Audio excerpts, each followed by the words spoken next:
I have a simple question for you. How much do you think you can trust your older sister? Do you know how many children are left behind on family vacation in the United States each year? Do we know the psychological effects, both short and long term, of a child being abandoned for even a few minutes at a local gas station or a supermarket by their mother or father?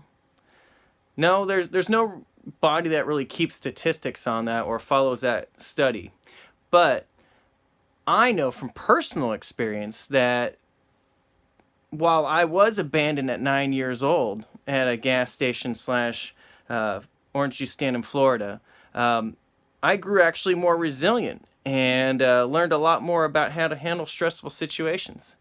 So let me tell you how that all went down. I'm going to tell you the build up to that, how I was possibly left behind, what I did once I realized I was left behind and in that stressful situation, and what I learned after that situation happened. So let's start first with where I was at the time. I was 9 years old. I was in an RV.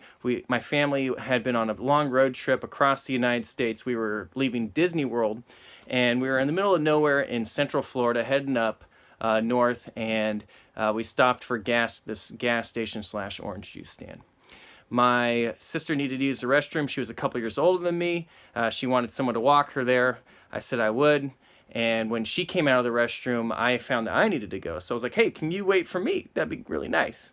She said she would. I came out of the bathroom after I'd done my business, and there was no sister there. There was no parents or anyone else in my family, and most importantly, there was no RV.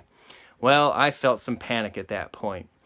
Everyone in my family had driven off, and everyone had thought that I was in a different part of the RV. It was a big RV, and everyone was pretty much napping the whole time. So no one really noticed that anyone was gone until dinner time when they went to order food at the Wendy's, and they asked me what I wanted, and I wasn't there to respond.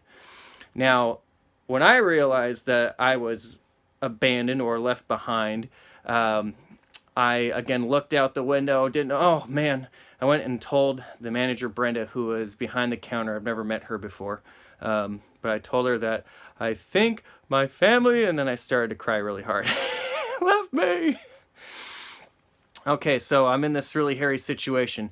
Now, I wanted to panic and just shut down, but, Brenda was really nice. Her gas station assistant there was really nice. They gave me some rock candy and orange juice because it's Central Florida in the middle of nowhere, and I'm 9 years old. That calmed me down a little bit, and then I started to look around and breathe, and I was just like, wow, this actually is a pretty interesting place. The people were very nice. I got to play all sorts of games, talk to all sorts of interesting people. I even got to go up on the roof of the gas station. So it was pretty much a 9-year-old's dream in so many words if they hadn't been left behind. Eventually, my family came back about 3 or 4 hours after they realized I was gone because I had to turn around and drive back. And I was able to see my family again. I was reunited. And I was able to forgive my sister even for a short amount of time. And I learned that my family would come back for me. So those were some of the immediate things. But, looking back on it long term, I realized that, that was a pretty stressful situation. And, for most people when they're in stressful situations, they want to panic and they do a lot of dumb stuff. But I was able to calm down, breathe, and go up and ask for help from strangers, but still a trusted adult.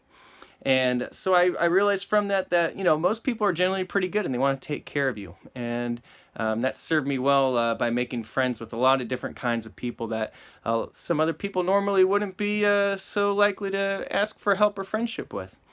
I also, like I said, learned to forgive my sister and to be more careful about where my other siblings were if I was in charge of making sure I walked them there or not. To a gas station or to make sure I didn't drive off with them even at home or somewhere else. And again, I learned to trust myself more. So again, I told you guys how I was able to get left behind, what I did once I realized I was left behind, how I dealt with the panic and all those feelings, and more importantly, I was able to get some real lessons out of that. And again, that's because I learned a lot in that if we go through stressful situations and we have the right mindset, we'll be able to learn from that, and that will help us the rest of our lives. Thank you.